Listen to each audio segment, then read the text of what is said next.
All right, guys, we are live. This is the Sherdog recap show on the Sherdog YouTube page. We are recapping UFC Vegas 29, UFC Korean Zombie versus Dan Ige just ended about 10 minutes ago.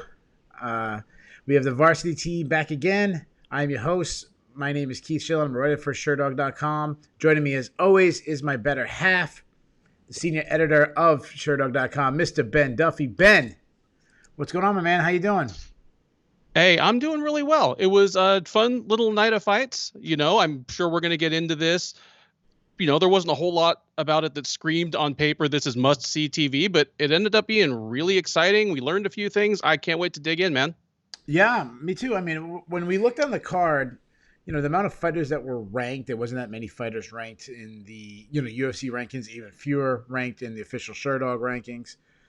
So that always kind of like, you feel a little, I get a little worried about what we're going to talk about in the recap. But, the fights delivered. It was a really exciting night. It ended it's 10:21 p.m. on the East Coast. I know it's still very late in Europe and early morning hours in Australia, but generally speaking, that's good for us, So let's get right into the action. In the main event, it was a fight that we were looking forward to. We had the Korean Zombie, Chan Sung Jung versus Dan Ige. I think we said this is the Korean Zombie's 8th straight main event, 5-round main event. It went all 5 rounds as Chan Sung Jung won a unanimous decision. We talked about on the preview show, which if people have not seen that, make sure you check out our preview show that me and Ben do every single week. You can find it on the Sherdog. You can find it on Sherdog.com, but also you can find it on the Sherdog YouTube page. Make sure you check that out. We talked about how flat the Korean Zombie was against Brian Ortega. We said, depending on his performance, we're going to think differently of Brian Ortega. So first question. Well, you know what? Let's put this fight on hold for a second. Let's actually talk about Brian Ortega. He's obviously doing the Ultimate Fighter show right now. Got a fight for the title against Alex Volkanovski. We said, depending on how good the Korean Zombie looked, that might actually change your prediction on that one. Do you feel, based on Chan Sung Jung looking, I'm assuming you're going to say good tonight, do you feel better about Brian Ortega? Like, are you higher on him than you were just a couple of days ago? I feel as good or better because now I know it's one of two things. Possibility number one is that there was something wrong with Chan Sung Jung at the time of their fight. Maybe he had a bad weight cut. Maybe he was nursing an injury in camp. He's not the excuse-making type, but for him to look kind of that slow and that kind of off rhythm and out of sorts doesn't comport with what we saw tonight. So either Brian Ortega is just so good that he took a top 5 fighter like Korean Zombie out of his game to that extent, and I feel even better about him, or it was just an off night for Jung, and I still feel the same about Ortega. Yeah, definitely. I think I feel better about Ortega. I mean, it was one of those ones we do this a lot with MMA. When I say we, I don't necessarily mean me. I mean, we as a whole community in MMA, Mm-hmm. we overreact to wins and losses so much. If a guy looks good in a fight, we're ready to crown him the next champ. If a guy looks bad, we start crowning him washed up. Many times it kind of goes that route, but many times it doesn't. We both picked the Korean Zombie, so we weren't totally sleeping on him, but I did say I wasn't as nearly as confident as I would have if this fight was booked 6 months ago. Mm-hmm. Our first comment, and make sure all the guys watching live on YouTube jump into the comment section. We'll be talking all night. We'll try to answer any questions. We love comedy, so you throw any funny comments in there, we'll try to add it. But the first comment we got was a gentleman by the name of Osama Sachi. I apologize if I say anybody's name wrong. He said, shouldn't have doubted the Korean Zombie. The Korean Zombie, I mean, this was a very close line. Like, I'm not sure. I think Jay Petrie said that the Korean Zombie closed as the underdog. Is that true? Right. Yes. When you and I did the preview on Wednesday night, when we recorded the preview, they were even money. They were each like, minus 110, just dead even. Mm-hmm. By the time they got into the cage, Korean Zombie was like plus 140 or something. Like, the line swung a bit. Yeah. And you and I both picked Korean Zombie. So I mean, I agree that nobody should have doubted the guy. Good call, Osama, but we didn't doubt him. No, we both had him in this fight. Yeah. We make a bad pick. We'll admit to making a bad pick. This one we did not make a bad pick, but we also don't like to pat our backs on a correct pick either. But one thing we can say is obviously me and Ben's prediction show does not sway the betting lines. Not enough people Yep. follow our advice, maybe rightfully so. Uh, so let's talk about the actual X and O's, what the Korean Zombie. To me, this is one of the most complete performances. Now, we always think about the Korean Zombie, we think about, knocking out Frankie Edgar in seconds and stuff. But to have what I like to see, I saw so much variety in his game. I liked that he brought back his wrestling. We'll get to his grappling in a second. But the distance striking. He was a little gun shy against Brian Ortega. Took him a couple minutes, maybe 2 or 3 minutes to kind of get going. But once he picked up, once he started landing the jab, once he started landing his pulled right hand, it just became a wrap. Like, he picked up the timing of Dan Ige. I want to credit the commentary team because they pointed that out. Dan Ige wasn't fainting, that the Korean Zombie was able to get his timing. He was beating him to the punch. And one theme, and we'll talk about this throughout the show, I thought is, and I tweeted this out early in the night, and it fits this fight too. When you step in a boxing gym, everyone wants to throw these big, huge hooks on the heavy bag, and the boxing coaches always want to teach you to throw stuff straight down the pipe, right?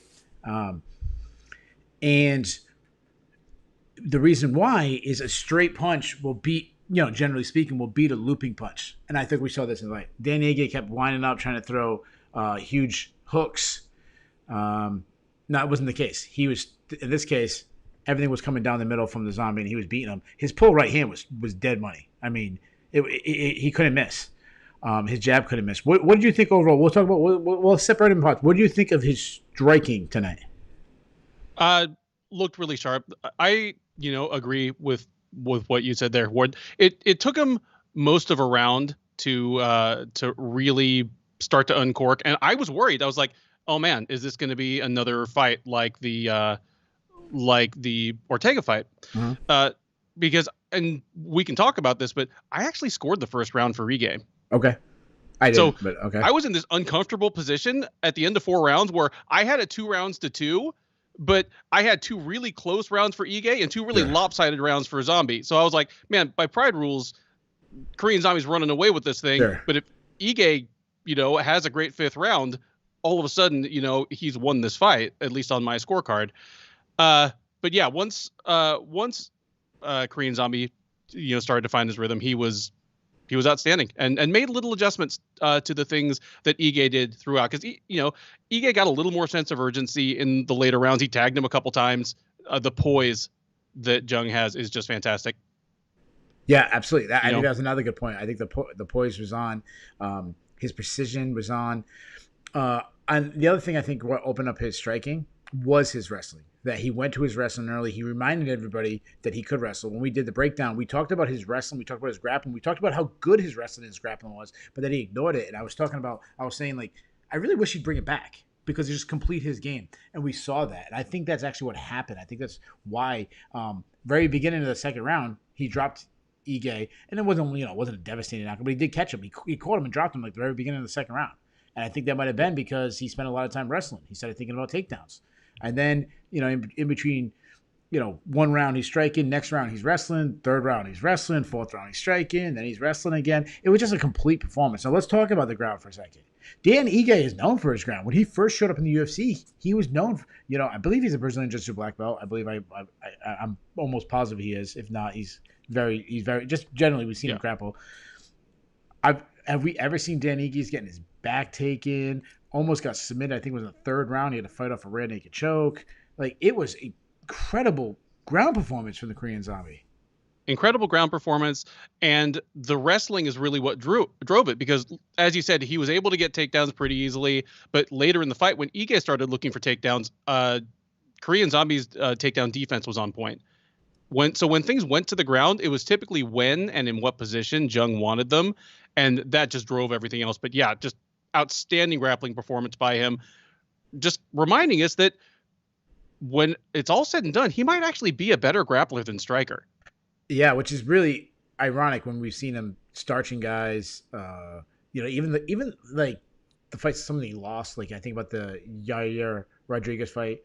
Mm-hmm. Yeah, other than a Hail Mary, reverse elbow, whatever you want to call it. He was put on a clinic with his striking. He was quick. He was fast. He's got good. I wouldn't say he's a he's not Francis Ngannou with his power, but he's got good power for the division. He's got good speed. He's a good blend. One thing I like about him is his vision. He seems like he can really see things coming, and that was the case tonight. Like he was seeing the shots. He was timing it well. Really, really good. So let's talk about him going forward.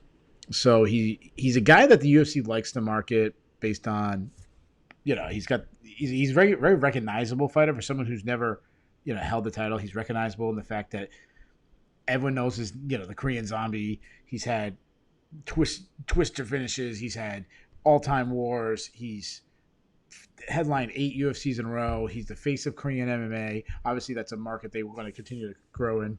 So we know he's going to be in a big, big matchup moving forward. When you saw this, do you see a championship caliber fighter? Do you think he can hold the title one day?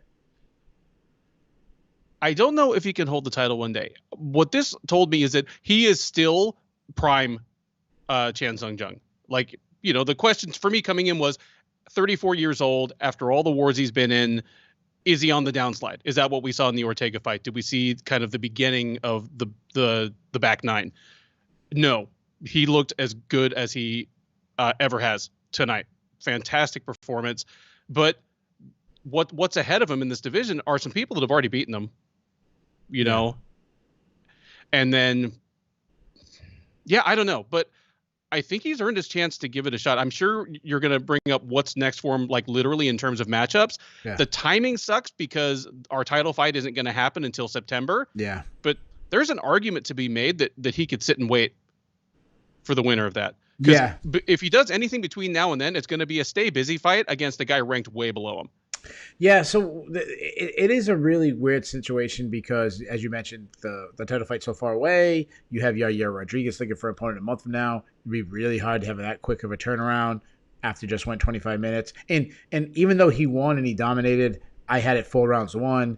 You had it 3 rounds to 2, but you said, like, it's one of those ones, like, if we played a baseball game, so we had a 5, say a Little League, we have a 5-run baseball, 5 different innings.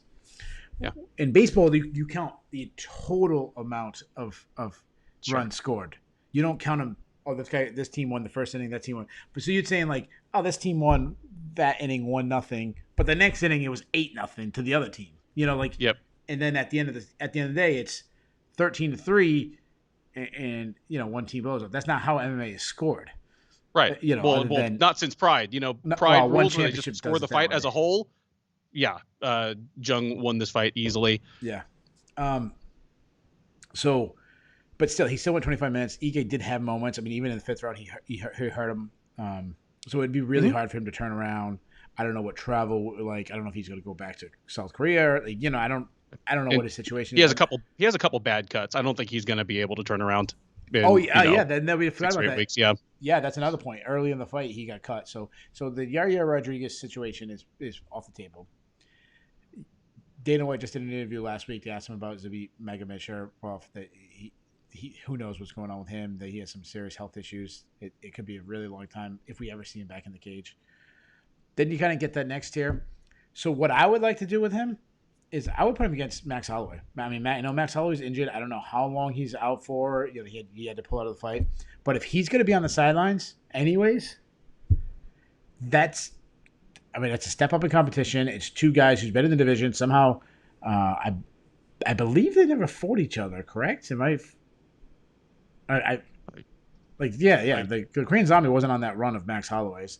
I think because when Max Holloway was making his descent up the division, that's when the Korean Zombie was off for 2 years. Yes. Doing his. So they kind of, in this weird way, they've never met, even though they've both been in the division for so long. Right. And again, considering that Volkanovski and Ortega are going to fight on September 25th, if we make Jung versus Holloway any time between now and then whoever wins that could be ready for a title shot in January or on one of the big end of the year cards. That's right. And then you have the champion Alex Volkanovski, who not the most marketable, but if he gets another title defense, he becomes a little bit more marketable. You have Brian Ortega. The girls love Brian Ortega. He's very marketable. Max Holloway, a legend of the sport, the fan favorite, and then you got Korean Zombie, another fan favorite. if you have a little mini tournament, the only thing the UFC would be rooting against, I should say, is hoping that Max Holloway and Alex Volkanovski both don't win. Because if that does, we've seen it twice already. Mm-hmm. Other than that, any other possibility, Ortega wins, Zombie wins, Holloway wins, but Ortega, whatever, all the other matchups, I think the UFC would be very happy with it in a title fight. Yeah, I mean, you've said it before. There are no bad matchups in the top 15 of the featherweight division. Yeah. Let's talk about Dan Ige for a second before we move on. This is twice now he's been in main events. His other one was Calvin Kattar. Both times they weren't terrible performances, but both times he clearly lost. Pretty one-sided. Is it time to start thinking of him as a tier 2, tier 3 guy? Until we learn otherwise. I hate to use the word I'm about to use because it sounds insulting, and I would never be insulting to Danny Ige. Like I said on the preview, he's given me a lot of his time and thought and consideration, with interviews and everything. He's a great dude, but he's been outclassed both times he's taken on a top 10 fighter. Kattar had weapons that were superior to Ige's, and Ige couldn't make adjustments. Here, Jung was a little better everywhere, and Ige couldn't make adjustments. So he's still young, and a guy that's kind of as exciting as he is, and he's a little bit magnetic. It's not like he has this big flamboyant personality, but he has a certain intensity. He's like a good interview. Sure. He'll get more chances. He's gonna, at worst, he heads off and becomes a Matt Brown, where the closest Matt Brown ever got was a title eliminator, but he was a bonus magnet for another 8 years. Yeah. At worst, that's Dan Ige, but he's working with Eric Nixick, one of the best coaches, I think, in the game, taking a finished product fighter and helping them turn a corner and level up even a little bit more. Yeah, absolutely. I think that's a good point. He's with a good team. He's still fairly young. But one thing I remember, we talked about this too, his fights against Calvin Kattar, his fight against the Korean Zombie tonight. That's 2 bad performances. His best win was Edson Barboza. I'm saying by name value and in the rankings, and that's a fight that many people thought he lost. Yeah. So if you want to put that as a ranked opponent, he could be 0-3 against these guys. He doesn't have that marquee win. No. And that's missing. He's had 2 poor performances. How far down does he drop? Because the road back, he said afterwards, a couple changes, I'll be a world champion. And I think when you look at a guy like Charles Oliveira, he holds the title now. I don't think you can doubt anybody in that range, because Charles Oliveira was in that range for a long time. If you told me 2 years ago, 3 years ago, Charles Oliveira would be not only be the champion of the UFC, but maybe the most prestigious division that he's a champion of, I would have laughed at you. So maybe he will, but it's a long road back now. It's already stacked division. Yeah. I mean, Charles Oliveira is going to be the gold standard for that kind of never say never. And also there's the fact that every time you've got a losing fighter in the cage and it's Michael Bisping sticking a mic in his face, you can never say never. Yeah, that's right. And then you got Brandon Moreno's story. I know that's a little different because they would get rid of the division, but Jan Blachowicz is another one. So there's actually a couple ones out there. Jan Blachowicz is that one is might even more surprising than Charles Oliveira. So to me, at this point, though, when you fall down, you've had your chances. It's time to kind of give somebody else a chance, where you spring them, or you stop them. You either they beat you and now they're up in that stage and now they're up fighting the top 10 guys, or you stop them and then you move up a little. But your road's slower. They beat you, they spring to top 10, you beat them, you spring to top 12. You know what I mean? It's so the name I came up with is Giga Chikadze. That's one of the ones I came up with. Because my thought is if Ige if Ige wants to take another climb up the ladder, and he assuredly does, he needs to give someone else a chance. It needs to be a Chikadze, an Evloev, Arnold Allen, one of these young lions that's coming up, and it's their turn to kind of get a name opponent. So yeah, Chikadze was one of my 3 names. So you had 1 and 3. What's the other 2 you had? Chikadze, Movsar Evloev, or Arnold Allen. Yeah, it's just it's we say this a lot in that division. So 145 to 170, you can't make a bad fight. Not near the top. When you make guys near the top, You can't make a bad fight. And they're all great sounding fights too. Let me ask you this last question before we move on. And we don't really root for fights. Like I root for my pick. I don't really, but my pick's not personal. I have no rooting interest. I usually root for a pick and I root for a story, and then I root for a fighter. Like I don't care if I interviewed a fighter last week. I'll pick against them if I think they're going to lose. Did the UFC want this result? Did the UFC want the Korean Zombie to win? Yes. Yeah. They want the Korean Zombie to win. We're talking about a guy that Dana was wearing his T-shirt when he had like 3 fights in the UFC. Like, yeah. And it wasn't even a UFC made Korean Zombie shirt. It was like literally the shirt from like Chan Sung Jung's merch stand. Yeah. They want this dude to win. Yeah. Before that, Alexei Oleinik battled Sergey Spivak in a back and forth, somewhat sloppy heavyweight matchup. I'll say this. So obviously Sergey Spivak won a decision. I'll say this. I love Alexei Oleinik. There's something about this guy. We talked about on the previous show. There's something about like just a lunge pill kind of guy that if he can get you to the ground, he can submit you. He had his opportunities. Somehow he made a fight despite being like 87 years old, despite just looking extremely uncomfortable. His gas tank completely shot. His athleticism, not that he was ever oozing with athleticism, but his athleticism was at an all-time low. Ate some big shots from Sergey Spivak. Still, till about 3 minutes left in the third round, he was still in it. Until he was completely gassed and stuck on bottom. Dude, he was so gassed that he like literally couldn't stand up. Like he would go for a takedown and just basically kneel against the fence with his arms around Spivak. It was bad. Like how winded he was. So Spivak, I'm trying to look up his age right now. I don't have it off 26. He's 26. So that's extremely young for heavyweight, 26. I mean, that's about prime age for most fighters in the divisions. You're about 26 when you start reaching your prime. So he's probably just starting to reach his prime, or at heavyweight could be, closer to 30. He's on a little bit of winning streak, but I tweeted this out and tell me if you agree or disagree. I wasn't blown away by his performance. It was the biggest win of his career. It's the biggest name of his career. It was a co-main event. This is the fight that was supposed to be a showcase fight for him. And I'm not putting him on my Bears list, but I think his stock went down with the win. Oh, I thought he looked terrible.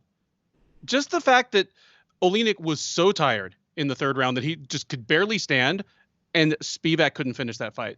And part of the reason is that Spivak himself was pretty tired. Yeah. And that's not good because I know the standard for cardio at heavyweight is pretty low, but Spivak is even below average heavyweight cardio. That's not a good sign because the people ranked above him, this division is undergoing a youth movement. It's not Junior Dos Santos and Alistair Overeem up there anymore. It's people like Cyril Gane, who have 5 rounds of cardio. Yeah.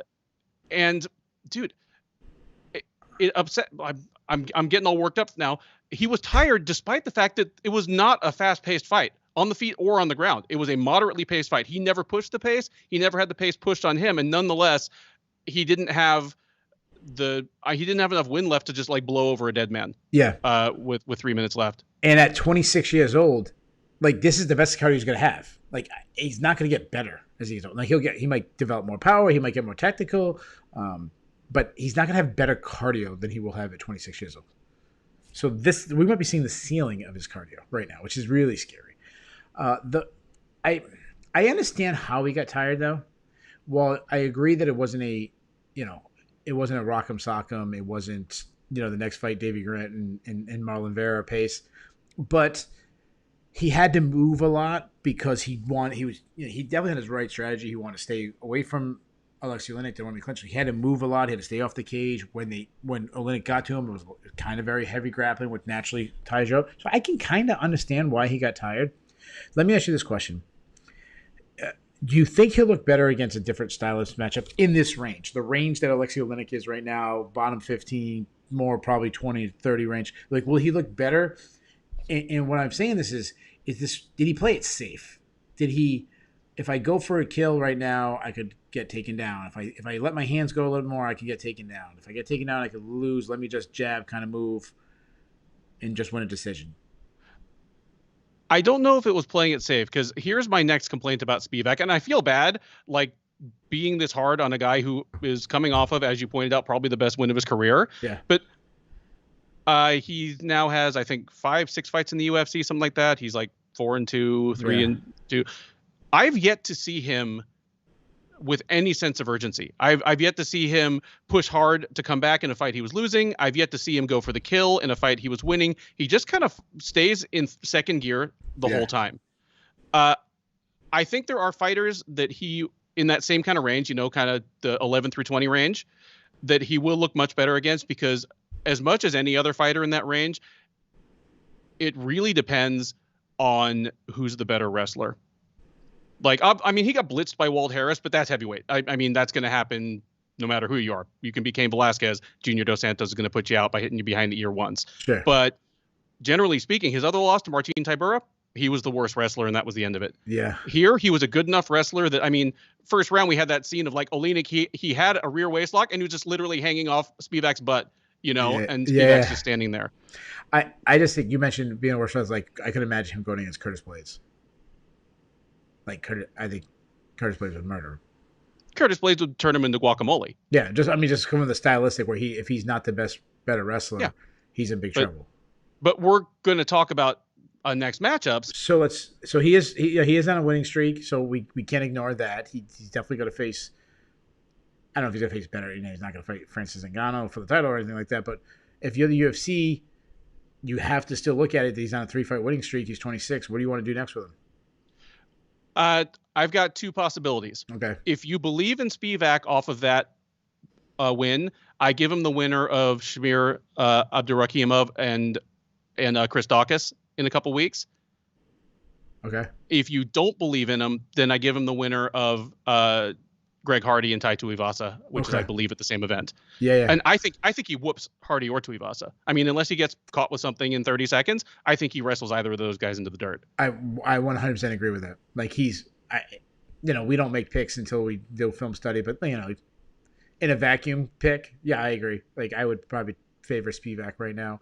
The matchup I came up with was the same matchup you came up with. While I don't believe in Spivak, I feel like there was other guys I haven't believed in, and they kept winning. Like, I was kind of I was off the Tony Ferguson bandwagon way before most people. Like, I kept saying, like, I don't know about this guy. Like, I'm not sold. I feel the same way about Spivak, but you have to still. Michael Chiesa is another guy. I have not been sold when we've talked about this, but he keeps winning, and I'm like, man, well, he's top 5 all the way now. When you keep winning, you got to move up. So I would have done the Daukaus Shamil Abdurakhimov fight. That's the fight I would do next. The winner of that fight, they'd be close to the same time frame, in the same range, of opponent. That's the fight I would do. Do you think we'll see Alexei Oleinik again in the UFC? This guy's gonna fight. He's gonna be fighting in Russia when he's like 87 years old. But I think the UFC. I think they might let him go, man. Like, it's 3 in a row. It's 5 of 7. And this is the only one of those 5 losses where he wasn't knocked the hell out. So I could see the UFC letting him go. Yeah, it said something about him. Like, it's me. I'm willing to cut the fat. I'm willing to cut a guy before it's too late. Something about him. I just love him. I would just let him fight again. I mean, if I'm his close friend, if I'm friends with him, I'm asking him to stop. Yes. But I'm not. I'm not friends with him. I'm running the UFC. I go. Even though this fight was extremely sloppy, it was exciting at moments when he took him down, when he had his back, because we second this aura about him. All he's got to do is get a takedown. Like, if he had 30 more seconds in the second round, and I think it was the second round, the scarf hold, the round ended. He's probably he's probably submitting him. It's quite possible. Or 15 seconds. Yeah. I mean, I think we might be about to move on, but let me just give a quick shout out to Alan McDonald in the chat, who says Spivak versus Blagoy Ivanov. If you're trying to move him up the ladder, that's his opinion. That's fair. Competitively appropriate. However, that sounds like the most miserable fight to watch. So damn you, Alan, for even speaking that into existence. Yeah, yeah. But no, I mean, it makes sense as a matchup, but my goodness, because They're in I the don't same think range. Yeah, I'm they're okay in the with that. same range. But man, Blagoy's a hard guy to That's take down if he doesn't want to go down. And so I think we end up with like a grindy clinch fest, yeah. for 15 minutes. While that fight was extremely ugly, the fight that was not ugly. I mean, it was ugly in blood wise, but not ugly entertaining. Marlon Vera versus Davey Grant. We've What a talked about fight. this. We've talked about this in the past. I don't think this is going to be one of these fights that land on the all-time lists. With Joanna Young Jacek and Weili Zhang, or all these fights that we talk about 10 years later. Oh, what's the greatest fight? Like this won't make that list. But it's one of those fights that when I do film study on Marlon Vera a year from now, I'm gonna go, oh my god, do you remember how good that fight? I didn't remember how good it was. Yep. We talked about Spivak's. Let's talk about David Grant for a second, because he's had this like quiet resurgence where suddenly he's on a winning streak. He lost, and I feel better about him than I did before, because his other wins were like, well, yeah, he didn't beat the best guys. They're nice knockouts, but who are they over? You Right. go 15 minutes with Marlon Vera, have it 1-1 heading into the third. I'm feeling much better about you. Yeah. Definitely. I'm more impressed by this performance than by either of his two recent finishes, because it was looking his way for a while. I mean, he really faded as the fight went on, but you could tell the difference in power when they were exchanging on the feet in the first round. It's kind of the thing. Well, it reminded me of kind of like round one of Poirier versus Holloway. Well, they're both landing a ton of strikes on each other, but you can tell that one guy is like, I don't like this. Yeah, he's landing the Whereas the other shots. guy's like, I can take these all night if I need to. And that's what it seemed like in the first round. Like Vera was out of sorts. Like Grant was hurting him. Yeah. And that faded. Like Grant kept throwing volume, but he didn't have the same sting on it for the second and third rounds. You know what it reminded me of? It reminded me of a fight that happened this night. Chaos Williams versus Max Sullinsberger. Where Chaos was throwing more and Sullinsberger wasn't answering because he didn't like it. He didn't want to have those high striking. He didn't want a 10-punch combination battle in the pocket. That's what this was. So he did. You mentioned him slowing down. I think he slowed down for two reasons. One is because exactly what you're talking about. He's throwing heat on everything. He was trying to end the fight. And that happens when you knocked out your last two opponents with the same left hook. You're trying to land it again. It starts becoming your money punch. But also, Marlon Vera just has that style. Like, even though you're hitting him, he's staying in your face. I thought he made some really good adjustments between the first and second round. He was starting to find his range a little bit and find his way at the end of the first round, but especially in the second round, because suddenly, in my opinion, everything kind of started coming straight down the middle. So while David Grant was throwing these looping shots, he's actually stepping in between, so they're almost coming behind him in a sense. And it's slicing elbow, it's teep kick, it's jab, and it was just he just had to be. And the same thing I was talking about with the Korean Zombie, everything's coming down the pipe, and the straight punch is now beating the looping punch. How great is Jason Perillo? Yeah, he's fantastic. I mean, it's like I mean, there are a lot of great striking coaches out there, obviously, but I mean, think of like some of the great strikers that he has really mentored or taken as like established stars and made them even better, and how different they all are. Like Michael Bisping, Chris Cyborg, and Marlon Vera. Like didn't he worked with RDA for a little while? I feel like he did. I can't remember, but RDA was in LA forever, and he was at Kings. Kings, yeah. You know, and I know a lot of Kings guys would split time. You know, at Ruka with so it wouldn't surprise me. Yeah, I just feel like he was over there, but I could be wrong. Yeah, I think you're right. I also besides what I also liked is when he started tiring him out. That's when Marlon Vera started going to the grappling, and then he started winning the grappling. So when the guy's tired, turned into grappling.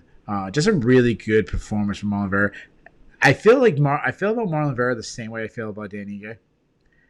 I would never completely count him out of a title shot. I would, winning the title. I would never say there's no way possible. I call it the Charles Oliveira Yamovich rule. It's extremely unlikely, but I'm always going to be so entertained to watch him, and he's always going to be in that range. I hate using the word gatekeeper because to me it's never really been defined.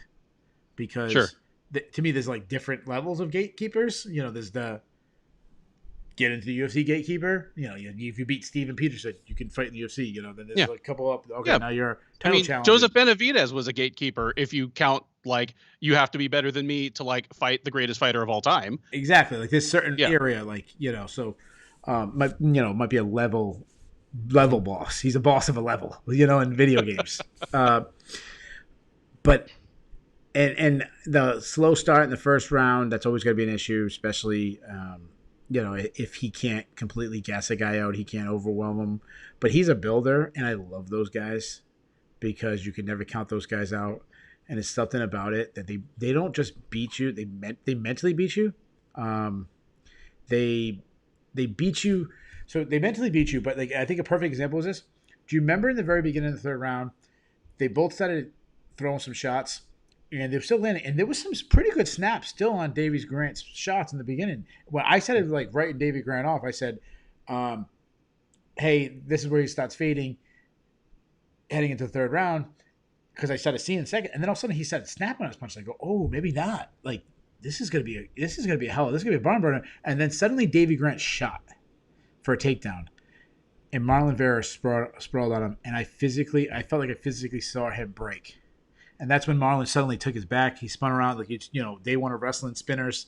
He spun behind him, got the hooks in, almost got a rear naked choke in, and it was so different than it was 10 seconds earlier. And I felt like he mentally broke at that moment. And that's what Marlon Vera does to guys by being able to come that hard in the third round. And he is such a dog. Credit to Michael Bisping for pointing this out. Got to give credit where credit's due. There was a difference in the level of urgency when they went to the ground because Vera wanted it there versus Grant. Because Grant had Vera in a good amount of trouble, but it was secure position. I'm working for a submission. Whereas every time they hit the ground after the midpoint of the second round, Vera, it was literally within 2 seconds that Vera was either punching or elbowing Grant. Just monstrous pressure. Where the guy on the bottom is I have to do something right now or I'm going to be knocked out in 10 seconds. He's going to find a way through my guard and those elbows are going to start killing me. That's when you're already the more tired guy. That is terrifying. Yeah, that's right. And he was doing damage. Shout out to Luke. Thanks for the love, man. Hope you stick around for the whole show. What the adjustment, you mentioned about Jason Perillo. I don't know if it was Jason Perillo or if it was Marlon did it on his own, but to suddenly start going to those in close elbows. I mean, they were. I mean, the cut he had. Oh God, that was brutal. Which also we talked about the psyche. You start seeing blood. You're tiring. There's blood coming down your face. You're starting to lose a little bit of vision. That's gonna break you. So let's do this. Let's talk about what we want to do in Marlon Vera next. And guys, I know we're doing this for the third fight. We're not gonna do it for every fight. We're not gonna match make. What do we do with Josh Parisian and yeah. We're not gonna do all that. But let's do one more with Marlon Vera. So he called out Dominic Cruz. Dominic Cruz sidestepped that as quick as Dominic Cruz possibly could. We've talked still got about that this. Footwork. Yeah, we've talked about this more times than we possibly could about if everyone has a Dominic Cruz attitude, you'll never have a matchup because on the ladder, someone has to face the one below them, or it doesn't happen. Okay, Dominic Cruz has some cachet, one of the probably the greatest bantamweight of all time. He doesn't want Marlon Vera. I understand it. So who gets Marlon Vera? I'm not ready to quite let that one go because Cruz of course said, well, yeah, Vera wants to fight up the ladder, so do I. Well, you know what? Your last opponent was Casey Kenny. That's a good point. That's a good point. Marlon Vera is a step up from Casey Kenny, so why don't you take the fight?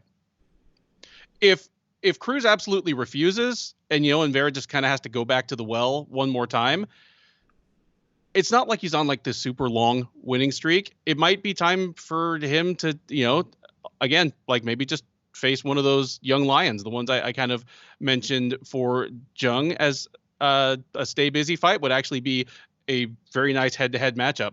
If it wasn't so far off in the future, I'd say the winner of Ilia Topuria and Ryan Hall. Oh God, I love Topuria and Hall. Going back to Dominic Cruz, you think about his last three fights. He got spanked by Cody Garbrandt, and think about it, this is a long time ago. He got spanked by Cody Garbrandt, where and guys, I apologize if I forget a fight. I'm just doing it off the top of my head. But if you want to see what their fight record is, head over to Sherdog.com, the fight finder, and they'll have all the details. But 3 fights ago, Cody Garbrandt in the title fight get absolutely trashed. One of the most one-sided title fights in history that has not aged well at all, based on what Cody Garbrandt has turned into. Yeah. Second one is Henry Cejudo. It doesn't look that bad, but I mean, he gets knocked out, starts blaming on the referee, and then Casey Kenny. Yeah, he beat Casey Kenny, but if you remember, that was a competitive fight, and that was Casey Kenny's first big fight in the UFC. It was a huge step up in competition. It was much closer than people expected. So I don't hate the Marlon Vera calling it out. I mean, I didn't see you guys shoot your shot. Yeah. If Dominick Cruz doesn't take that fight, which obviously sounds like he's not gonna, what if we go the other legend route and we give him Frankie Edgar? Edgar's not in a position to really kind of demand any opponents. He's kind of just fighting for paychecks at this point. I mean, I love the fight, and I don't even know whom I would favor in that, because it's Vera against a guy who is kind of, I mean, at least for the first 15 years of his career, was kind of impervious to the things that Marlon Vera does to people. Like, who's ever beaten Frankie Edgar by putting a pace on him and tiring him out? Nobody, which makes it even more intriguing. Yeah, I'd love to see that. But if there's a time to do that, now is the time. Now is the time where you could beat Frankie Edgar, because we've seen him decline his chin, obviously his skills, but has his cardio also faded? Yeah. And Luke says he likes that match. He thinks Vera wins. Very well. I would not feel confident making a pick either way. I'd have to do more tape study. But yeah, I know why I love this fight, because it could be a fight night main event, and I want to see Marlon Vera in 5-round fights. Yeah, I agree with that. Yeah, imagine him another 2 rounds, and he kind of deserves it at this point. Mm-hmm. If Danny Ige, I feel view him the same way I feel Danny Ige. Danny Ige's got the shot a couple times now. Marlon Vera should kind of do it. And once I know they're saying they're going to be in Vegas the rest of the year. I understand that we're in a pandemic, but early next year, if they start traveling around and we can get to other countries, and obviously I'm speculating here, but when we get to other countries, we start going to South American countries again. Absolutely. I mean, all the things he does, the ESPN Deportes and the Spanish speaking countries and the broadcasting, he deserves to be on a headlining fight, especially if it's in his home country. Well, I mean, I'd say this as a guy who lived in Ecuador for a couple of years. It's a small country. I don't know if it has the infrastructure to pull a UFC, but even if they just do another one in Chile or Argentina or something, those people would go nuts for him. I've never been to Ecuador. I'm assuming they could probably figure something out, but if not, in the region.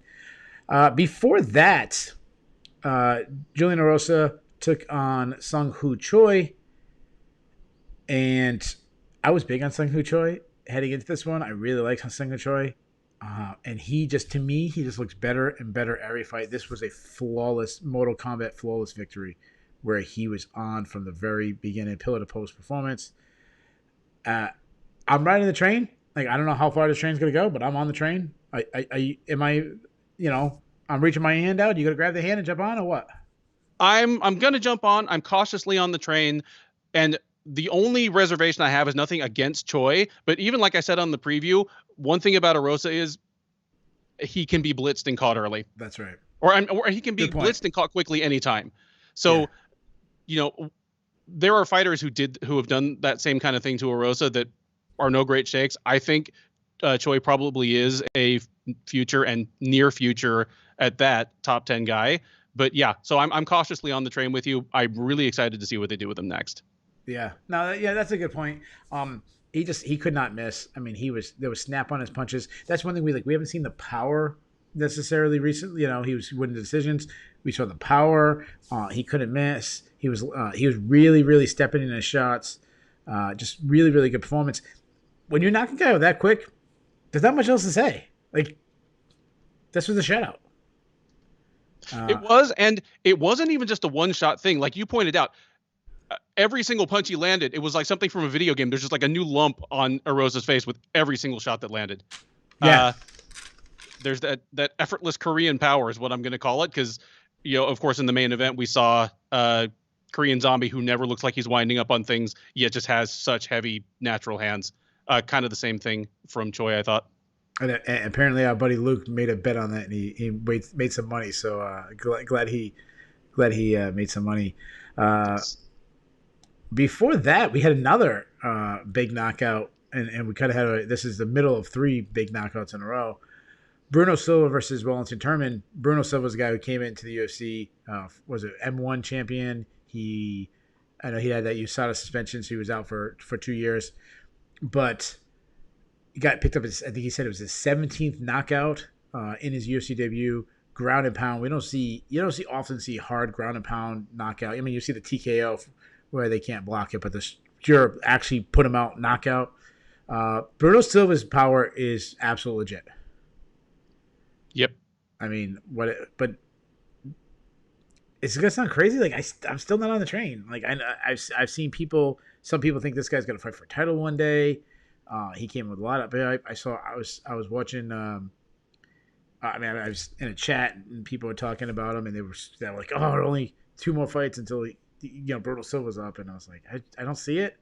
Wellington Turman had his back. Am I reading too much into it? Like, should I get more excited about this guy?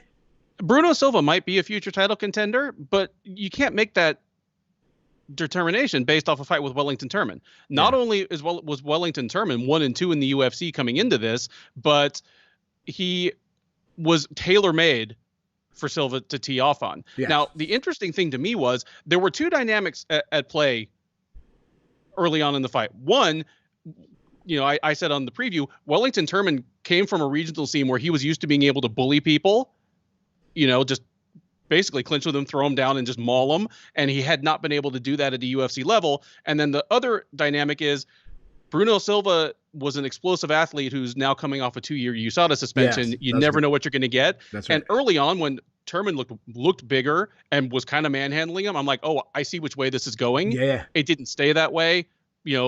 Silva recovered, and like you said, a brutal ground and pound finish. But yeah, it doesn't leave me that much more confident in Silva. What I do know about Silva now is, okay, he still looks like a real live middleweight. Let's see how much of that hype he had off of the M1 title now almost 3 years ago is really justified. Yeah. Because this is a division where he could do things really quickly. They are desperate for new faces up there. That's a very good point. Every time there's a middleweight contenders fight, I'm always dreading having to talk about what's next for them with you afterwards, because I'm like, I'm going to look and they've already fought everyone else in the top 10. Right. So, yeah. So it's why Edmund Shabazian has got such a push. Yeah. Already. He's so young and he gets such a hard push because they're just dying for people. And then when you have the champion of the division he's already kind of faced all the challenges. Now he's making his 2nd round through the guys. They need people.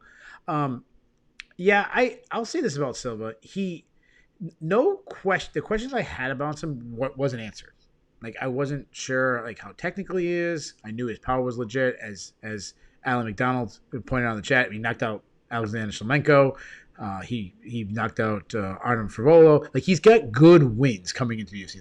So that makes me feel much better about him than I felt. But I almost picked Wellington Turman. I really did. And then I started watching the fight, and Wellington Turman's got his back, and I'm like, oh my god, like, why didn't I pick this upset? And we both picked Bruno to win by knockout. But there's something about him. He has a great equalizer and in this case, he landed clean shots. But even in the regional scene coming up in M1 Global, I shouldn't call that a regional scene because it's not really, when I think of regional, it's not CES but not the UFC, I should say. Right. When he touches guys, they just crumble. Like, sometimes it's grazing shots and they fall over face first, like Diego Lima did tonight. There's something about that. Like, he's. Yep. I don't know. I am interested to see what they do with him. He's not young, so they probably have to push him quick. I don't think he's going to be fighting Israel Adesanya ever. Like, I don't see him as a title challenger, but a lot of people do. So, if you guys are into Bruno Silva, let us know. Like, because a lot of people. Marcel Dorf's the guy that I really, really respect. MMA DNA did a lot of stuff with me with Loudmouth MMA. I really consider him a friend. Very plugged into the Eastern Europe and Very former knowledgeable. Soviet Republic scene. Yeah. Absolutely, and he thought it was a great performance tonight. He was locked in. Craig Allen, another guy from that I did stuff with Loudmouth. He's with Fight Night Picks. He loves Bruno Silva. So there's a lot of guys I really respect their opinions that are really high on this guy. I should ask Sean Bitter. Sean Bitter's another really good guy that from Cage Side Press. He does a lot of the prospects. He's really elected. And me and him, when we talk about newcomers, we like to bounce our opinions off of each other. We do it for the Contender Series a lot. I'm going to reach out to him this week and see what he thinks about Bruno Silva. Speaking of not young people, Matt Brown, not bad for a 40-year-old, as he said, as he one-punched Diego Lima into oblivion, I should say. Diego Lima had the right strategy. He was kicking the legs. He was moving, staying away. It looked like it was going to be just a sad ending. Not necessarily that Matt Brown would get knocked out, but just looked like it was one of those ones where he just gets beat up for 15 minutes. Maybe at the end, his legs start giving out on him. And that wasn't the case. Early in the second round, lands a short, straight right hand that face plants Diego Lima. I don't know what else to say. Like, what else do you have to say about it? Well, I picked Lima. So did I. And I expected a fight where, Brown might come out to a fast start, win the first round, and then just lose the second and third. But I need to listen to my own cliches. The longer a fight goes, the more it favors the more dynamic finisher. Diego Lima, as improved as he is still not a finisher. Matt Brown just tied the UFC record for knockouts, so he's clearly a finisher. Really? Wow. Yeah, he is tied with Vitor Belfort and Derek Lewis. That is for KO knockouts, not TKO/KO, but like KO, you are dead. Uncold. Yeah. And I mean, that's which is Vitor always Belfort. A tough distinction, by the way. It's a tough distinction. Yeah, it's definitely a tough distinction. A lot of it is just based on what the ref says to the guys at the table, and the guys at the table hand the card to Buffer. Like, It's not the most technical thing in the world, but considering that Belfort and Lewis have left a lot of dudes just like face planted or staring up at the lights, it's good company to be in. I think it's one of the most impressive knockouts of his career.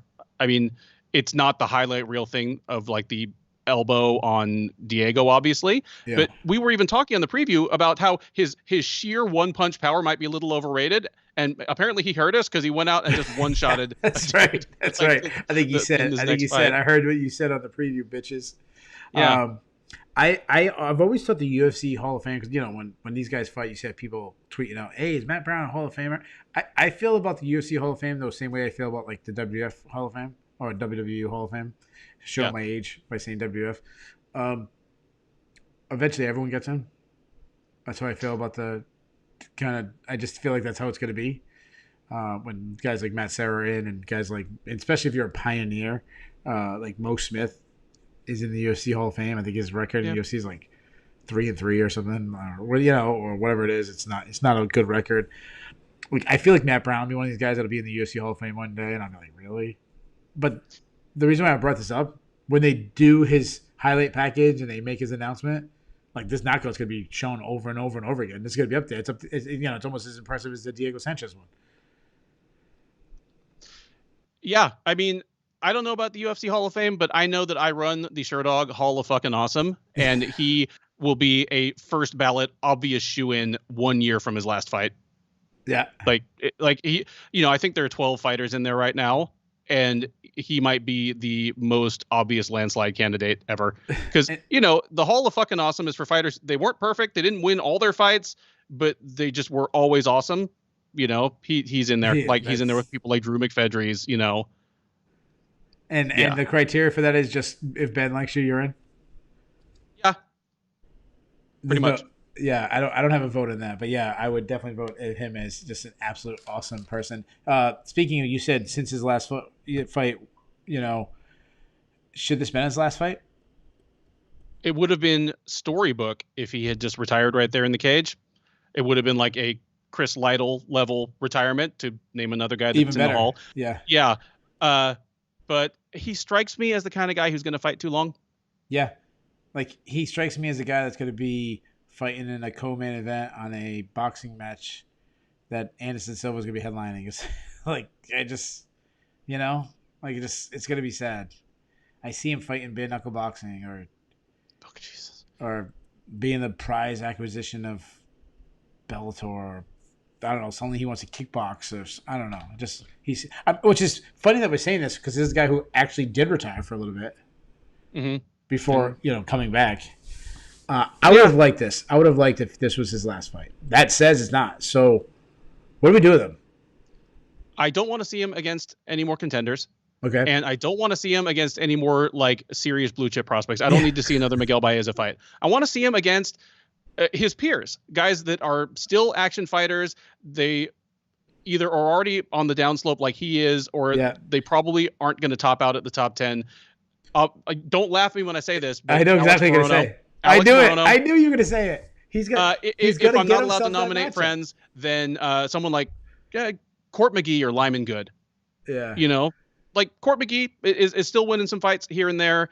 That's an appropriate matchup for Matt Brown. I don't need to see, like, I thought, well, maybe this shows what my opinion should be worth, but I thought Lima was like a little too much to match Matt Brown with, but I just don't want to see him against people that are just going to knock him out and just make me sad. The problem I have is, one, he has big name value. Not big name, but he's got name value.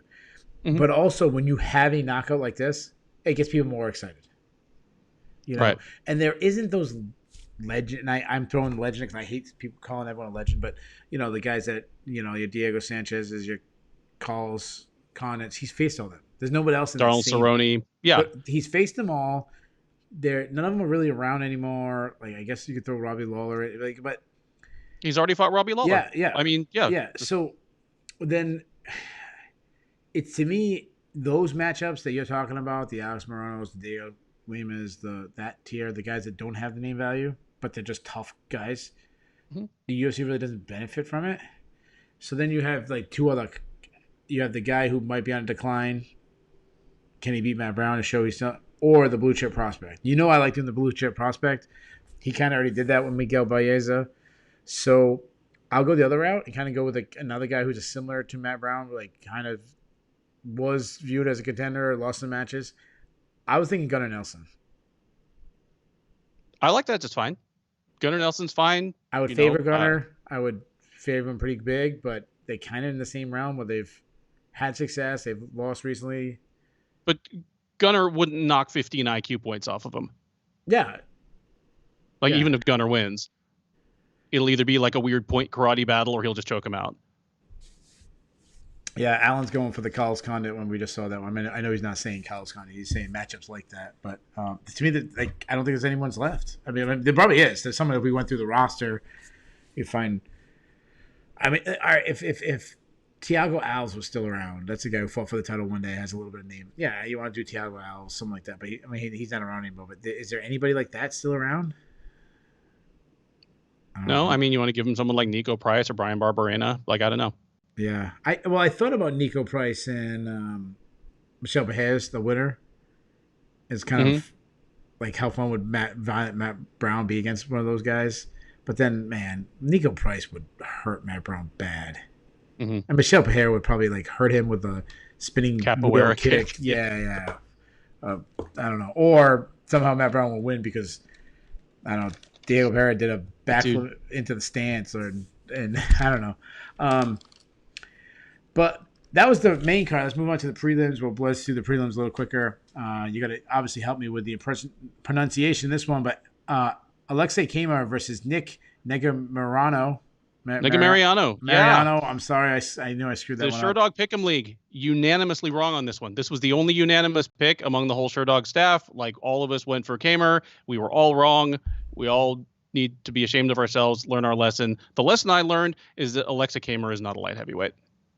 Yeah, I am normally the last guy to call for someone to drop in weight. Like, I think it's completely overrated as a way for a fighter to solve their career problems. If anything, I'm usually pushing for them to move up to a weight class where they're more comfortable, unless the problem is that they are actually just physically overpowered.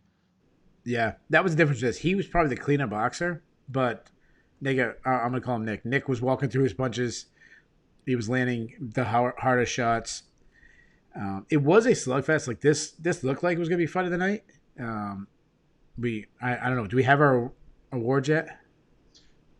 It's gonna be hard because there was some like, crazy knockouts. There was Marlon Vera and David Grant put on a hell of a performance. Do we know if we have our awards yet? I'm checking right now. All right. While he's checking, if anybody else knows it in the comments, please put it out there. Obviously, we Got it.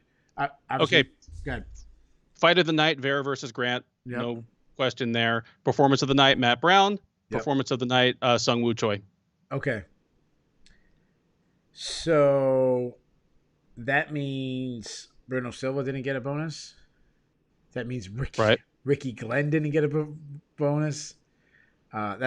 Casey O'Neill choking a woman completely unconscious didn't get a bonus. Yeah, it sucks for those guys. That's yeah. But honestly, it's probably the right choices though. And there were like 8 finishes out of 12 fights tonight. Yeah. So one of the decision fights got fight of the night.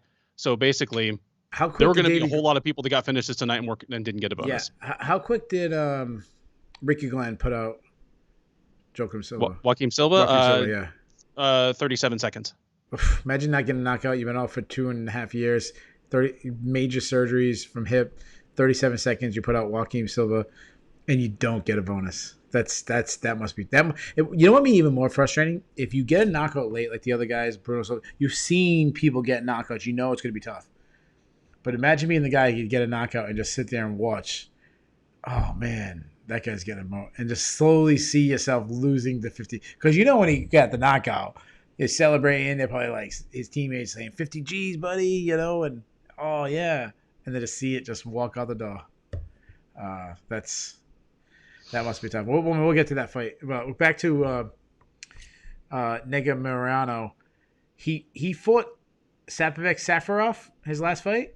I think he picked up some tips from him because if you remember, that's the fight Safarov held the cage and elbowed him late and did like every illegal move possible. It was dirty, so dirty. And Nega Marano was holding the cage in this fight multiple times.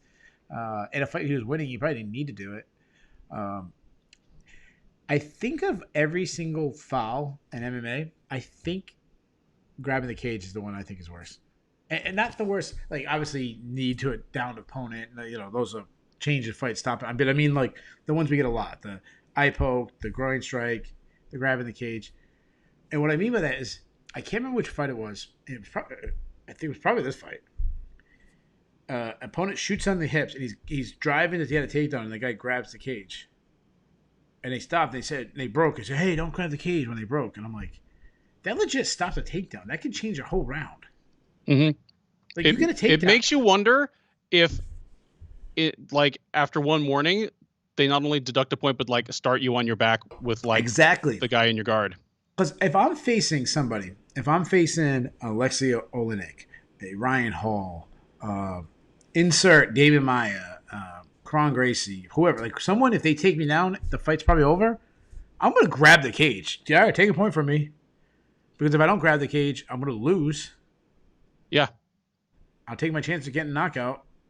I think it should be point deduction, or if you don't want to do a point deduction, you go, stop.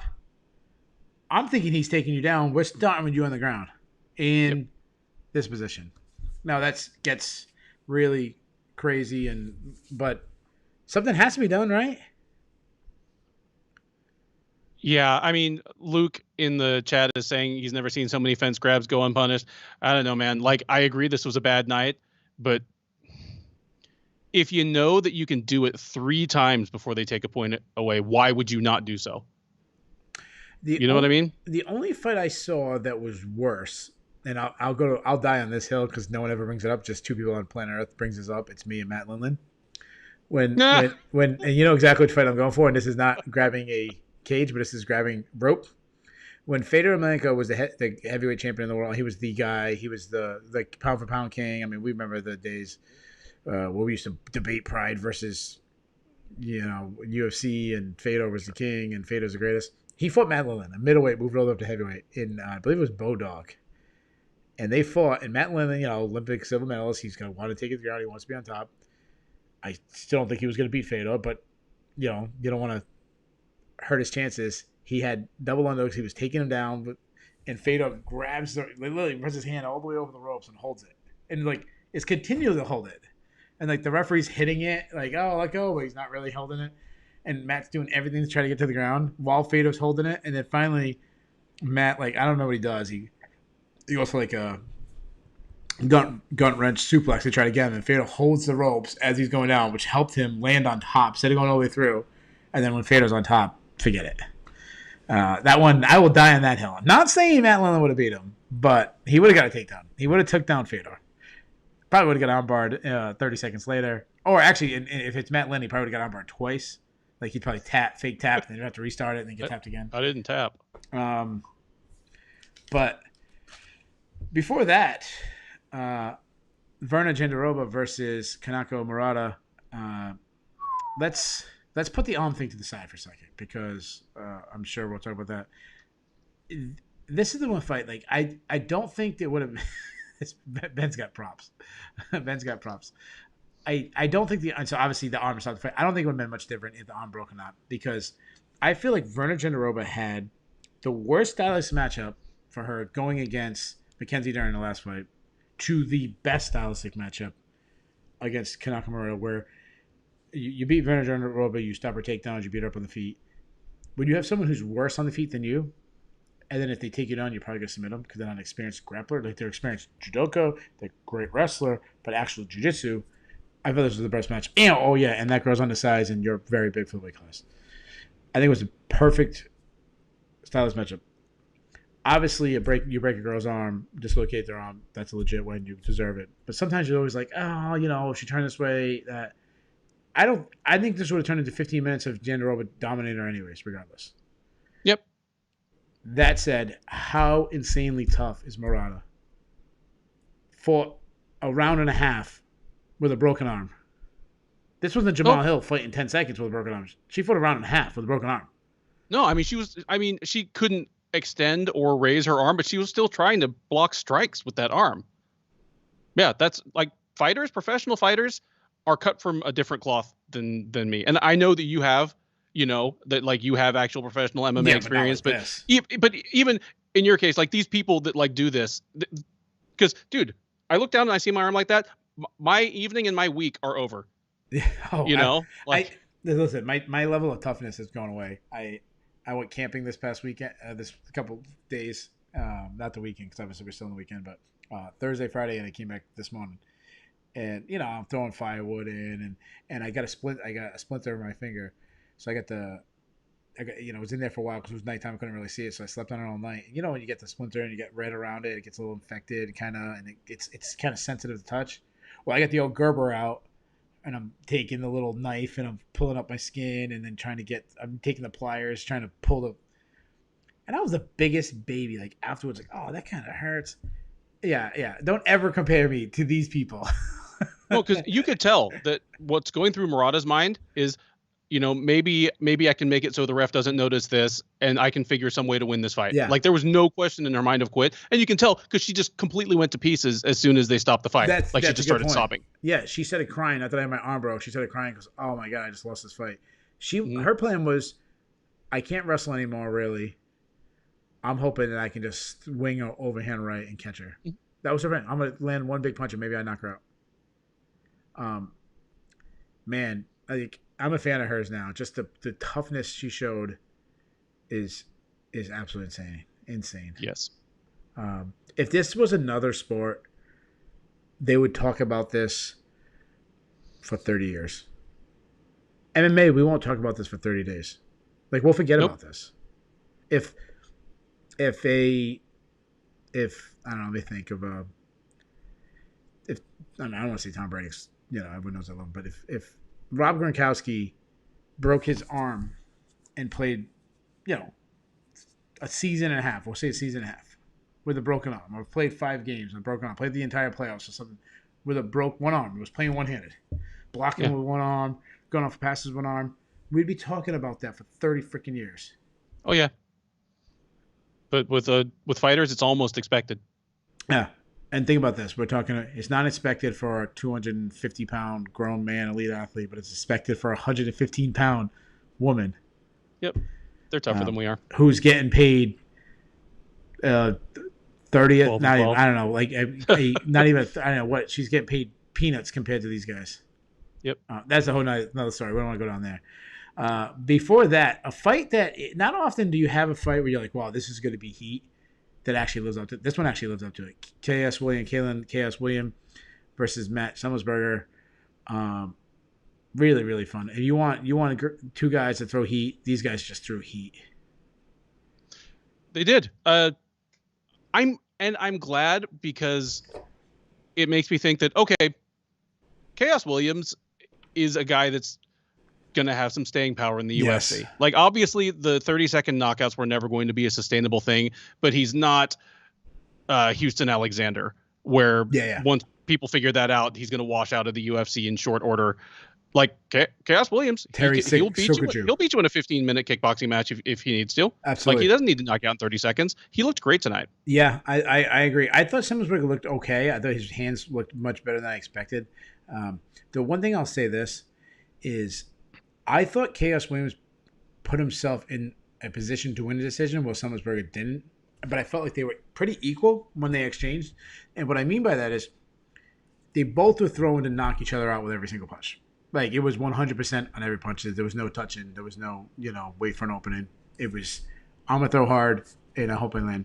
The difference, though, is Chaos was throwing 5 punches for every punch of Semmelsberger. So if this went 15 minutes, if there wasn't a knockout, Chaos Williams would have win. Yep. But Semmelsberger only had the option of the knockout from 30 seconds in. And also, he was chasing the counter right hand knockout. Like, he was just trying to land the counter right hand, and I mean, he landed it a lot. And props to Chaos Williams' chin. Most people would get going out, and vice versa. Chaos Williams landed some huge shots on Semmelsberger, especially early in the first round, very early. I just thought that was, you could see the experience. You could see the kickboxing experience on Chaos Williams, where he didn't get frustrated when he couldn't knock him out with one shot. Agree or disagree? Chaos Williams seems older and more experienced than a 27-year-old guy who's 12-2. Absolutely. I 100% agree. Like, he fought like a guy who knows how to win rounds. Yes. He fought like a guy who knows how to make just small adjustments, when his first tactic doesn't work. Yes. And so even though he's actually younger than Semmelsberger and he only has like 3 or 4 more fights, he won a veteran victory over a guy who seemed green. Absolutely. He has higher level UFC experience, fought better guys. I'm sure he probably has more amateur fights. I'm sure he spent more years in the gym. So one thing you said about that where I totally agree is when Semmelsberger was stunned, have success, and when he actually was pressing the action, which was very rare, he kind of fought off his back foot, kind of want to sit back and counter strike. But when he had moments, like I remember in the second round, I said, "Man, that's so brilliant, Chaos." Semmelsberger started pressing the action. Suddenly, Chaos is backing up. He knows, I can't back up anymore. I can't give him this ground. I can't take these shots. I can't fight off my back foot. But 2, I can't build this guy's confidence. Because if he starts landing this, he's going to continue doing this for 15 minutes. He's going to continue to push me back, and then he's going to win. He suddenly would just stop. He wouldn't back up. He'd just stop. And I'm going to throw wild, big punches. Even if he blocks it, he's going to have to back up to block it a little bit. He's not going to stand there and take it. And then I can kind of reset myself and restart over. And now we're even again. Or it might not even be 50-50 now. I actually might push you back on your back foot. It was just absolutely brilliant. Like, I don't know if that's what he was thinking, but it looked like it to me. And I was just like, wow, Chaos Williams is really, like, you don't see a guy who throws the heat he does, and it seems kind of wild, that actually looks like such a thinker out there. Mm-hmm. I completely agreed. Especially not with that relatively little experience coming from a kind of unheralded camp. I think there maybe have been like 2 guys in the UFC total from Murcielago MMA. They're not, you don't hear a ton about him, but he's just clearly a well-coached guy. Like, he's learned how to box and how to kickbox from like good teachers. Man, I will say one thing I noticed during this fight. Matthew Semmelsberger is a specimen for welterweight. He's not the tallest welterweight on the roster. He's not the heaviest welterweight on the roster, but dude, he's just a big, strong-looking dude. There's like something of Lyman good about him. Well, he is the Red Fox. He is the alumni of the Red Foxes. I mean, Marist University, man. Marist University, Red Foxes. I mean, they don't put out chumps. I mean, they put out No. specimens. This is, not anybody can be a Red Fox. Um, before that, that's the official university of the Sherdog recap show. Before that, we had probably the worst fight on the card. Josh Parisian versus Roque Martinez. So we just talked about the fight that we said this when we were doing the preview. This is going to be the absolute banger, and it's going to come through. Then you had the one that this fight's going to be terrible and it's going to be awful, and that actually came true too. Let me ask you this: did the right guy win, in your opinion? I'm not going to call this a robbery, but I did score it for Martinez. I gave him the first and third. Yeah, me too. I had the same exact way. What frustrates me though, like even though Josh Parisian won, I felt like this was such an easy win. I made it my best. I thought he should have been a bigger favorite. Obviously, that wasn't true. I felt like it was such an easy stylistic matchup. He's like a foot taller than him, and I said all he's going to do is move and jab. And when he was moving and jabbing, he was winning. The problem is he kept moving to the cage instead of move laterally, my man. 90% of this fight took place leaning against the cage, and dude, and he was putting himself there. No, I was screaming at my TV when he was letting this short fat dude a foot shorter than him just run him to the cage. Dude, especially you are early. 6'5" and 266 pounds.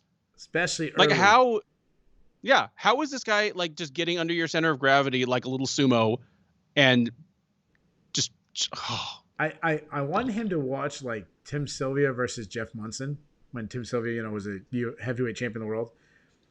Throw a jab and do a little L step to the side and you'll be fine. Or throw a teep kick every once in a while and you'll be fine. That was such an easy win fight that I actually thought he lost. Mm-hmm. Do we spend enough time on this one? I have nothing else to say about this one. All right. Before that, Ricky Glenn made his UFC debut. He looked a lot like former UFC fighter Rick Glenn. Yes. Obviously, I'm making a stupid dad joke. Ricky Glenn, now as he called himself, is obviously Rick Glenn. Come back, took on Joaquin Silva. And sorry guys, I do have a green screen that's getting blown by we have a thunderstorm going on right now, and I'm surprised I haven't lost power. This to me, this is what we talked about early in the fight about throwing a punch and landing, straight shots will beat looping punches, and this is the perfect example. When you're teaching a boxing class, show this punch where Silva jumped in to throw a big looping punch, and Glenn threw one straight down the middle. Just beat him to the punch. It's nice. Ricky Glenn seems like it's a nice story. He had a hip surgery. He's been out for a long time. It's nice for him to get a win. Nice for him to get a win. We both kind of said on the preview he could finish this quick, but I didn't think he was going to. And then I just thought Silva's just greater strength and physicality was going to let him take over. That was not the case. Great win for Glenn. Happy to be wrong about that one. Nice to have a knockout artist, on roster. And all the way the first fight of the night, we had two girls that both of us were pretty confident about. I still feel that way. Laura Procopio versus Casey O'Neill. I was so impressed by Casey O'Neill, and I'll say this, and you tell me what you thought. Her losing the first round made me more impressed that she won, and I think it's so much good for her career because she had to face adversity. She made adjustments. She just won with output. She picked up the pace.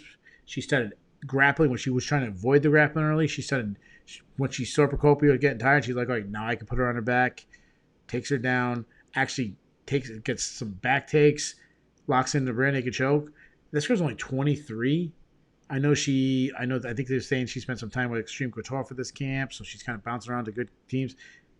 I liked her heading in. I feel even better now. Yeah, I mean, let's put it out there. This was one of only two fights on the card that you and I differed on. I didn't give you too much hell on the one that I was right about, but I am definitely going to give you credit here. You picked O'Neill in this one where I had Procopio, and I felt really smart for about 4 minutes. Yeah, I mean, because the whole thing with Casey O'Neill is kickboxer, trained at Tiger Muay Thai, came up in her family's promotion, Eternal MMA. The question for me was always going to be, is she going to be physically strong enough to handle UFC flyweights, and how's her ground game? Questions answered. Yeah. I mean, Procopio is strong. She's a good grappler. And O'Neal schooled her on the ground in the last round. I mean, obviously, Procopio was getting tired by that point. But, yeah, like, she looked great. It wasn't going to be a bonus winner on a night like this with all these crazy finishes and barn burner fights, but one of the more impressive individual performances on the entire card. Yeah, and you were right about so we split on two. You were right on one, I was right on one. I just hope they don't rush this girl. She's only 23, but in that division, I mean, 2 fights without, she could be fighting for the title. But I hope that's not the case. I hope they give her a slow climb up the rankings. So you guys have it. We covered all 12 fights. Let's do the fun stuff before we get out of here. Once again, I want to thank all the guys who were talking to the chat, keeping us busy. You guys are always great. We have the Bulls, the Bears, the cut list. You want to do the cut list first? Let's do the cut list. I got 2. How many you got? I've got 3. All right. So the way we do when do this, I ever have more cuts than you do? Yeah. So the way we do the cut list is if they're on both our lists, we officially add them to the Shill and Duffy cut list show, which means we don't think she'll no longer be in the UFC and replace them with somebody else. You have 3, so I'll give you my 2, and you tell me which one I missed. The first one I had was Joaquim Silva. He's lost 3 out of his last 4. He's got 1 win in 4 years. Back-to-back KO losses. Wow, that wasn't even one of mine. Really? This is going to be a huge cut list. So I'm fine with Silva going. No, you didn't have him on your list, though. Right? You didn't have him on the list, right? He was not one of the ones on my list. All right. So Joaquim Silva makes it. The other one I had, even though he looked good early, he did get knocked out. Wellington Turman. He's lost 3 of his last 4. I would cut Wellington Turman. He also was one of mine. He's lost 3 of 4. The one win was over Marcus Perez, who washed out of the UFC at 2-6 or something. So yeah, Wellington Turman 4 times, never beat a UFC level middleweight. All right. So who was the 2 I didn't have that you had on your list? Roque Martinez, 0-3 in the UFC. I don't care that I thought he won this fight. Get him out of my sight. That's the only reason why I kept him on the list. Because I actually thought I do not need to see another damn walrus slap fight with that guy. Send him to wherever they send Jorgen de Castro. Just get him out of my sight. So he can go to work at the middle school, to be a middle school janitor. He came from Ryzen and fought a bunch of open weight stuff. He can go fight KB Buller there. Yeah, I didn't have him on the list simply because I thought he won. Even though it wasn't, it was not a good performance, but I thought he won. No mercy. And who's the other one I forgot? Alexei Olenek. Alexei Olenek has lost 5 of 7. You're hurting my heart. 4 of them were knockouts. You're hurting my heart. It hurts my heart too, believe me. But think of it this way: he'll have more time to spend with his family. You just want to cut a good dad.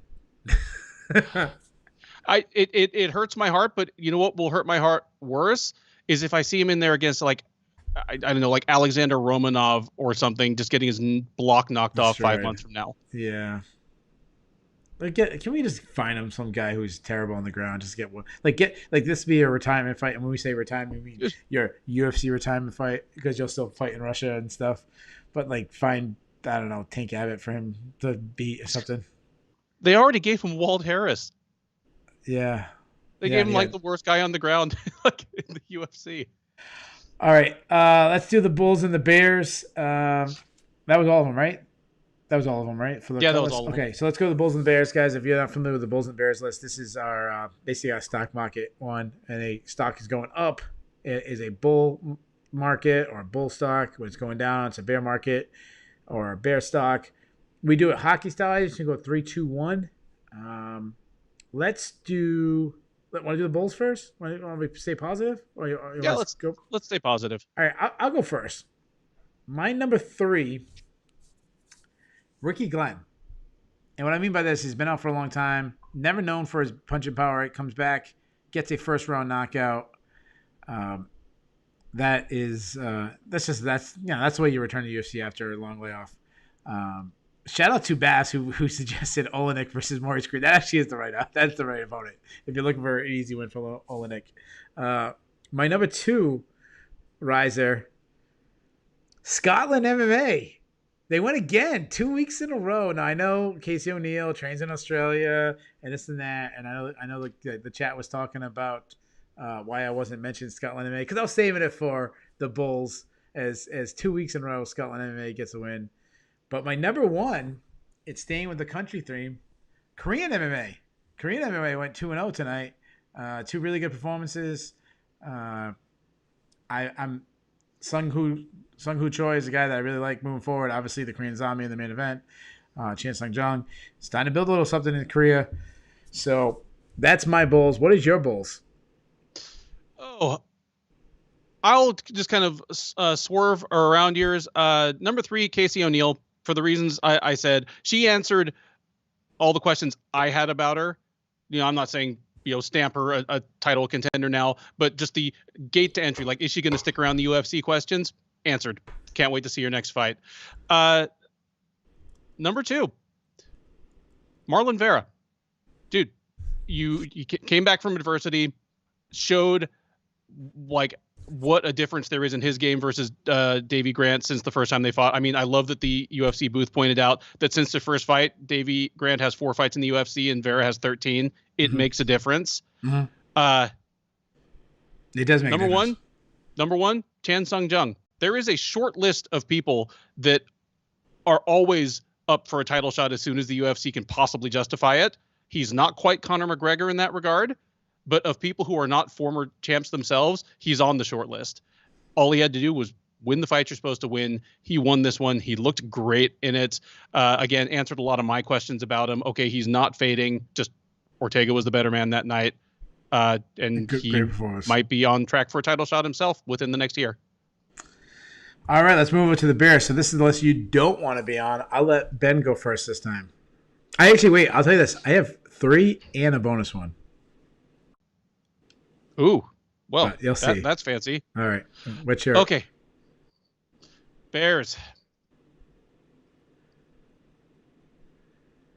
Alexa Kamer. Like, I know there's a lot of hype because he's a hard hitter. He's a knockout artist. He's a teammate of Stipe Miocic. Stardom is there for the taking, but he has yet to beat a UFC level light heavyweight. Full stop. I mean, that's all I can really say about it. He needs to do something different. He's going to be on the cut list, 4 months from now. Bears. Julian Erosa. He was on a nice little run there. It was a great story. 3rd time was the charm in the UFC, but you can't fix chin. Like, that puts a hard ceiling on anything he's going to be able to do. Number 1, Diego Lima.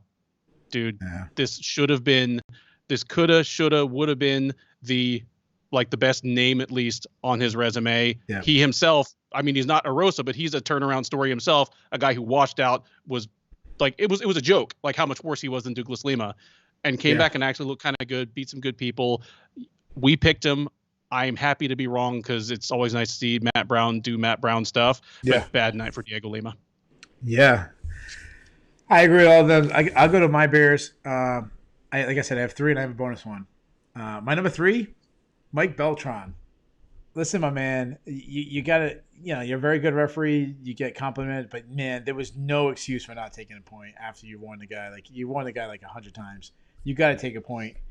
So Mike Beltran did not have a good night. My number 2 is Elbows. Elbows stock is going down. 2 weeks in a row, we've seen at least a dislocated. Maybe it was broken. I don't know. 2 dislocated elbows on back-to-back night. Maybe elbow surgeons, elbow doctors are on the rise, but Elbows himself in the UFC, 2 weeks in a row, we've seen dislocations.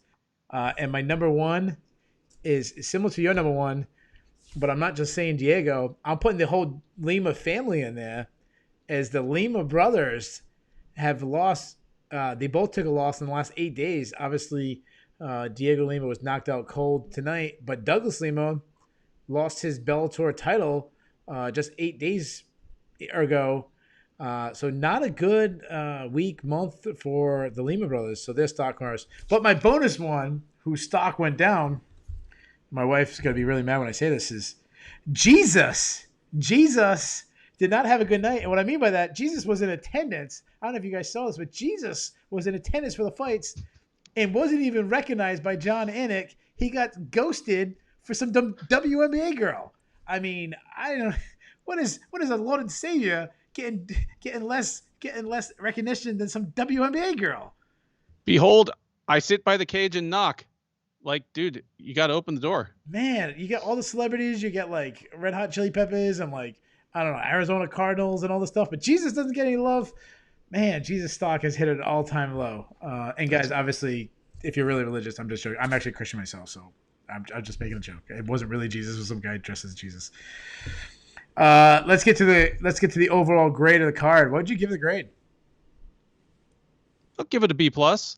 Yeah. You know, like there was kind of a ceiling to how well good this card could do just because of the overall level. But damn if it didn't entertain us. If not for like the both kind of mediocre heavyweight fights, could have even snuck into an A minus. Yeah.